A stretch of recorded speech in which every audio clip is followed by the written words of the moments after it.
नमस्कार. आजच्या ठळक बातम्या. तूर मूग डाळीने बाजारात दराचा उच्चांक गाठला, बजेट कोलमडले.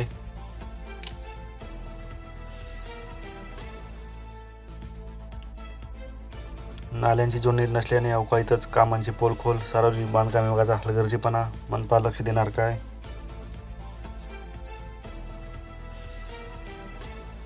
सलग दुसऱ्या दिवशी या परिसरात अवकाळी पाऊस. देगाव, अवकाळी पावसाने केली शेतकऱ्याची व्यथा.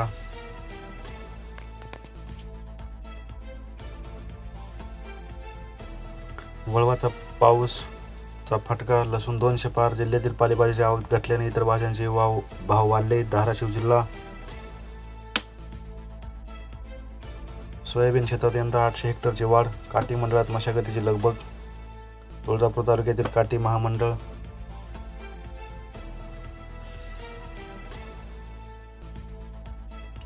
हजार हेक्टर क्षेत्रावर होईल सोयाबीनचा पेरा. वाशी तालुका. बियाण्याची उगवण क्षमता तपासूनच पेरणी करा.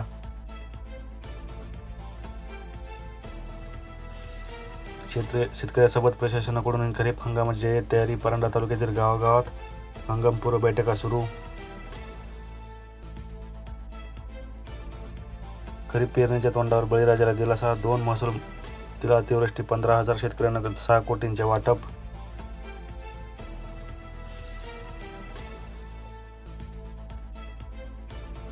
लाल मिरचीचा तोडा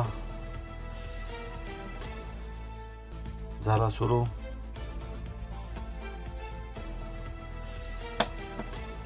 अवकाळीचा बसला फटका, लसूण झाला 200 पार.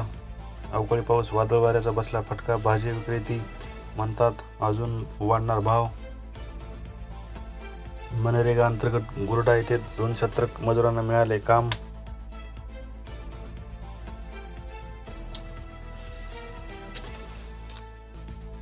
ऑनलाईन शेतनोंदीला अल्प प्रतिसाद. शेतकऱ्यांचा ओढा खासगी व्यापाऱ्यांकडे. साठवणुकीची सोय नाही. रब्बी खुल्या धानाची विक्री. ऊन, अवकाळी पावसाचा भाजीपाल्याला बसला फटका. शेतकऱ्यांचे नुकसान. 10% भाजीपाल्याचे दर वाढले.